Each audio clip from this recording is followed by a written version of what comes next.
Борбор Азия өлкөлөрү менен Кытай жашыл гендерди казып алууда күчтөрдү бириктирүүнү көздөөдө. Мындай кызматташтык үчүн альянс түзүү сунушу Астанада өткөн түстүү металлургияны туруктуу өнүктүрүү боюнча Казак-Кытай форумунда айтылды. Ага катышуу үчүн Кытайдан 3000ден ашык өнөр жай ишканаларынын өкүлдөрү келишкен. Алар казакстандык кесиптештери менен бирге токен жана металлургия долбоорлорун ишке киргизүү, инвестициялык демилгелерди талкуулап, Б2Б сүйлөшүүлөрүн жүргүзүштү. Форумда Казакстандын бай минералдык ресурстук базасы жана Кытайдын технологиялык дарамети өз ара пайдалуу кызматташтыкты кеңейтүү үчүн жаңы мүмкүнчүлүктөрү ачары баса белгиленди.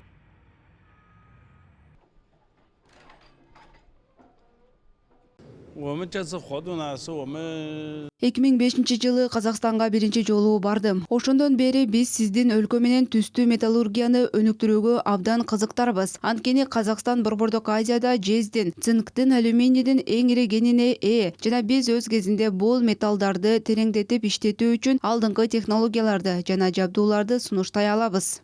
Казакстан элүүгө жакын токен металлургиялык ишканаларын модернизациялоого $500 миллион ашык каражат каралууда. Бул үчүн атайын инвестициялык арыздар берилген. Баалуу металл өндүрүүчүлөр ассоциациясы буга чейин тармакта бир нече ири долбоорлорду ишке ашырып жатканын баса белгилейт.